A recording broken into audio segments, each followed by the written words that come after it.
Good morning बच्चों। आशा करती हूँ आप सभी बहुत अच्छे होंगे। आज के इस ऑनलाइन कक्षा में आपका हार्दिक स्वागत है। आप जो भी पढ़िए उसको एंजॉय करके पढ़िए, ठीक है। तो आज हम लोग इस कक्षा में, इस क्लास में पढ़ेंगे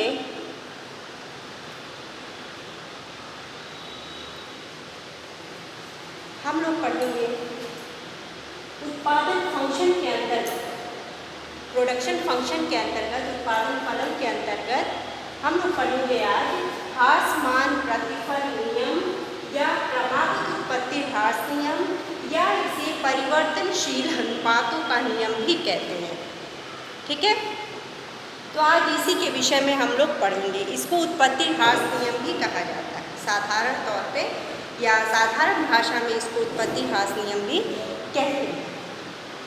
तो सबसे पहले इसको प्रकृतिवादी अर्थशास्त्री थे टारगेट, उन्होंने उत्पत्ति ह्रास नियम के विषय में बताया था। उसके बाद धीरे धीरे आगे बढ़ता गया और मुख्य रूप से ये माना गया कि उत्पत्ति ह्रास नियम जो है वो मुख्य रूप से कृषि और भूमि पर ही लागू होता है। श्रीमती जॉन रॉबिन्सन ने भी कहा है कि ये उत्पत्ति ह्रास नियम या परिवर्तनशील अनुपातों का नियम मुख्य रूप से कृषि पर लागू होता है। कई अर्थशास्त्री हैं जिन्होंने ये कहा है कि ये भूमि या कृषि पर लागू होता है। ऐसा इसलिए होता है क्योंकि उत्पादन जो है भूमि पर, हम लगातार जब उत्पादन करते हैं, कृषि का कार्य करते हैं, तो लगातार करने से भूमि की जो उर्वरा शक्ति है, उपजाऊ क्षमता है, वो धीरे धीरे कम होने लगती है। और जब कम होने लगेगी ये उर्वरा क्षमता, ठीक है, उपजाऊ क्षमता, तो उत्पादन कम होने लगता है। तो जिससे जो लागत है कृषि पर, कॉस्ट जो है वो अधिक हो जाता है और उत्पादन कम होने लगता है। इसलिए इसको उत्पत्ति ह्रास नियम कहते हैं। ह्रास मीन्स होता है गिरना, कम होना, ठीक है। तो इस तरह से ये ज़्यादातर कृषि पर लागू होता है। मान लीजिए अल्प अवधि में, ठीक है, लघु अवधि में हम उत्पादन को बढ़ाने के लिए साधनों को बढ़ा देते हैं, ठीक, लेकिन धीरे धीरे वो साधन को लगाने के बाद भी उत्पादन में कोई वृद्धि नहीं होती है, उत्पादन कम होने लगता है। क्यों? क्योंकि भूमि पर जो कृषि हो रही है, जिस भूमि पर, उसकी उपजाऊ क्षमता कम हो रही है, इसके कारण उत्पादन कम होने लगता है। इसलिए ये माना जाता है कि लगातार किसी भूमि पर कृषि नहीं होनी चाहिए। बीच बीच में उस भूमि को, ज़मीन को खाली छोड़ देना चाहिए, फिर उसको ट्रैक्टर के माध्यम से जोतकर, ठीक है, नए सिरे से उसकी उर्वरा क्षमता को बढ़ाना चाहिए, जिससे कि उत्पादन में वृद्धि। तो ये सबसे आवश्यक है।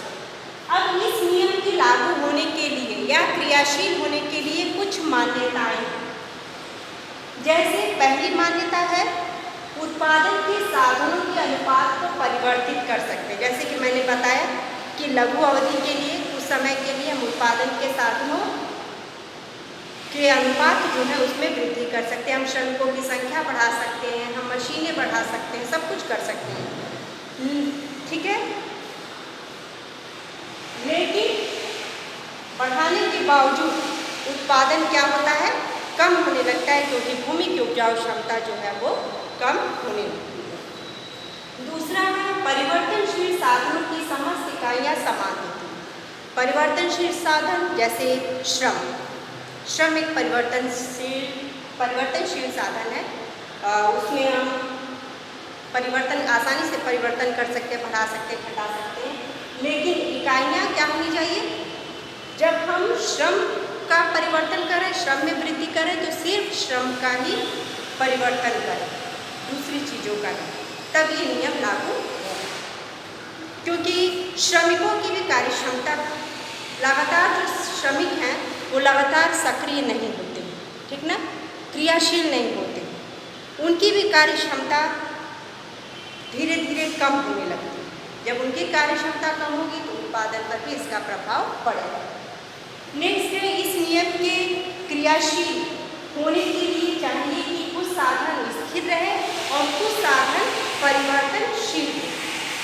इसका तात्पर्य है कि यह नियम कब क्रियाशील होगा, कब लागू होगा, जब कुछ साधन स्थिर हो। कुछ साधन स्थिर का मतलब है कि मशीनें वगैरह स्थिर हो, ज़्यादा उस पर उपकरण का प्रयोग न किया जाए, ठीक ना। श्रमिकों की संख्या मान लीजिए उसको भी स्थिर रखते हैं, या श्रमिकों की संख्या बढ़ा देते हैं, पूंजी की मात्रा स्थिर रखते हैं। तो कुछ चीज़ें स्थिर होनी चाहिए, कुछ परिवर्तनशील होना चाहिए, तब ये नियम लागू होगा। क्योंकि लगातार उत्पादन करने से भूमि की उर्वरा क्षमता कम होती है। तो कुछ चीज़ों को हम बदल सकते हैं और कुछ चीज़ों को स्थिर रख सकते हैं कुछ साधनों। इस नियम के अंतर्गत उत्पादन, संगठन, कला आदि में कोई परिवर्तन नहीं होना चाहिए।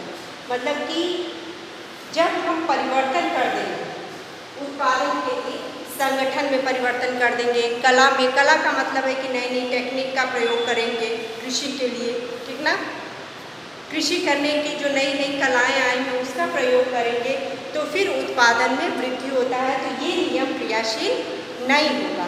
इसके लिए ये चाहिए कि टेक्निक है, ऑर्गेनाइजेशन है या संगठन है, ये सब जो है उत्पादन के अंतर्गत स्थिर हो, इसमें किसी प्रकार का कोई परिवर्तन ना हो। यदि हम नई तकनीक का प्रयोग करेंगे तो उत्पादन में वृद्धि हो जाने से परिवर्तनशील अनुपात या उत्पत्ति ह्रास नियम लागू नहीं होगा। अब है, साधन आपस में पूर्ण स्थानापन्न नहीं होने चाहिए, ठीक ना। कुछ साधन होते हैं कि पूर्ण स्थानापन्न होते हैं, जैसे एक के स्थान पे दूसरे साधन का प्रयोग कर लेना, तो वैसा नहीं होना चाहिए। जब हम एक के बदले में दूसरे साधन का प्रयोग करेंगे तो उत्पत्ति ह्रास नियम लागू होने के बजाय उत्पत्ति वृद्धि नियम लागू होने लगेगा। लगातार एक ही साधन का प्रयोग होना चाहिए। श्रम का प्रयोग करें तो लगातार श्रमिक का ही प्रयोग होना चाहिए। मशीनों का कर रहे हैं तो मशीनों का ही प्रयोग होना चाहिए, तब उत्पादन जो है धीरे धीरे नीचे गिरने लगता है, ठीक है। तो इसके लिए यही सब जरूरी है कि समस्त इकाइयाँ भी समान होनी चाहिए, कुछ साधन स्थिर होने चाहिए, कुछ साधन परिवर्तनशील होने चाहिए, ठीक ना। तो इस तरह से ये नियम क्रियाशील होता है। उत्पत्ति ह्रास नियम क्रियाशील होगा, अन्यथा यदि हम सब कुछ में परिवर्तन कर देंगे तो फिर उत्पत्ति ह्रास नियम लागू नहीं होगा।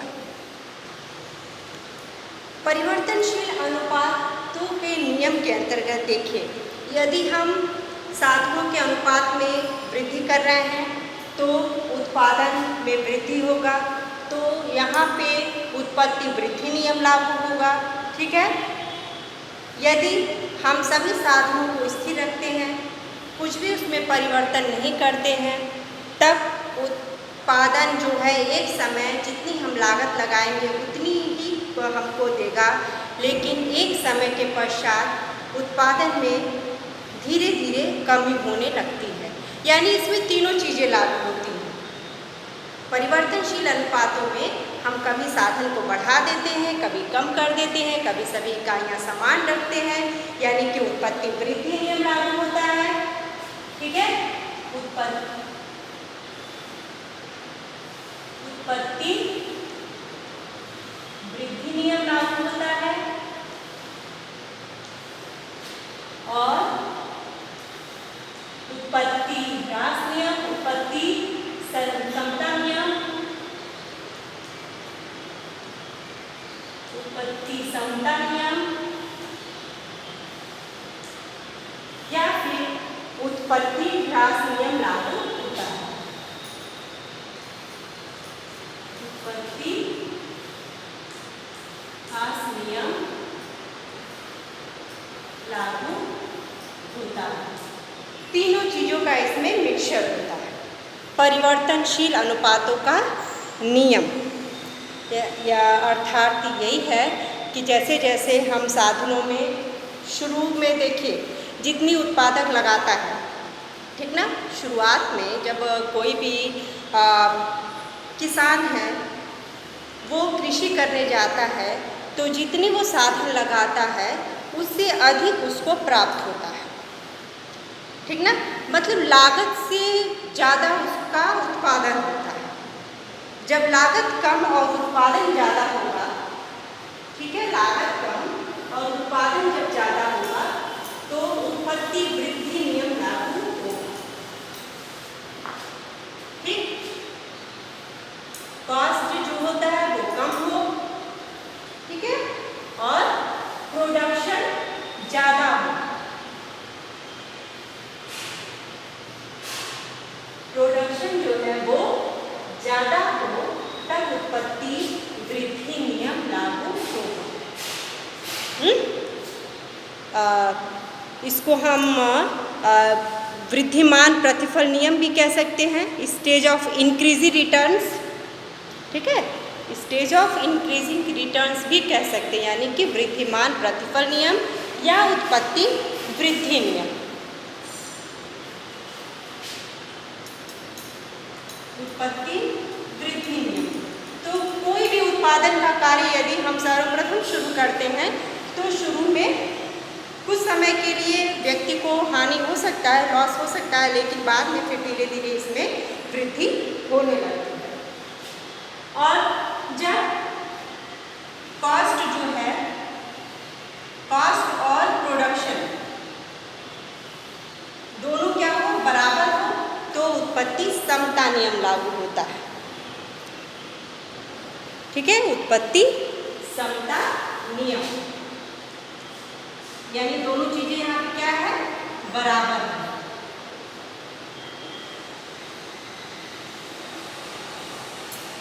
अब इसी में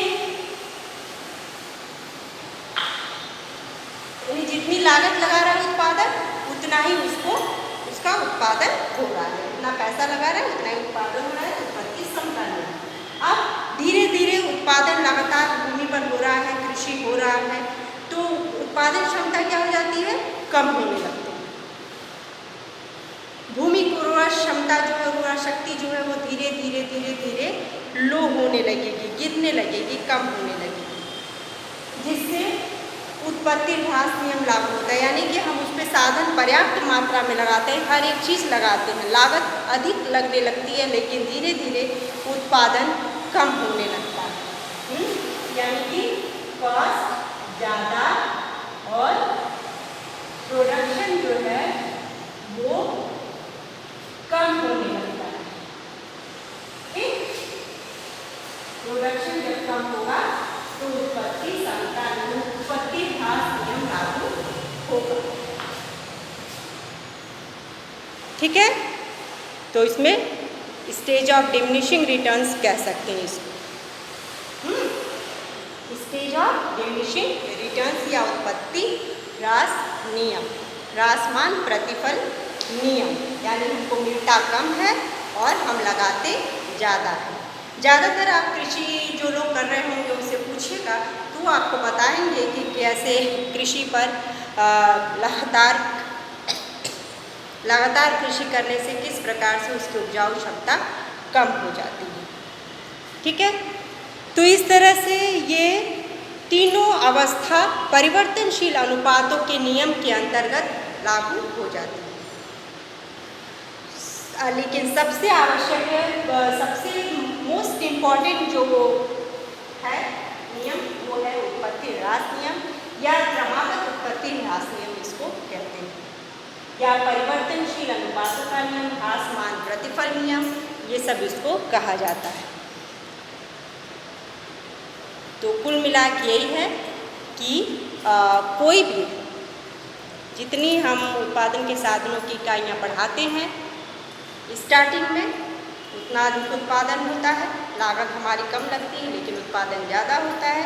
जैसे जैसे हम लगातार उत्पादन करते जाते हैं, ठीक ना, एक समय ऐसा आता है कि जितना हम लगाए हैं उतना ही हमको मिलता है। 100 रुपये यदि लगाते हैं तो 100 रुपये के बराबर ही उससे हमको प्राप्त होता है। लेकिन फिर धीरे धीरे धीरे लगातार वही काम करते रहने से हम लगाते 100 रुपये हैं लेकिन मिलता हमको 80 रुपीज़ है, यानी उत्पादन कम होने लगता है। तो इस तरह से ये नियम जो है उत्पत्ति ह्रास नियम ज़्यादातर कृषि पर लागू होता है।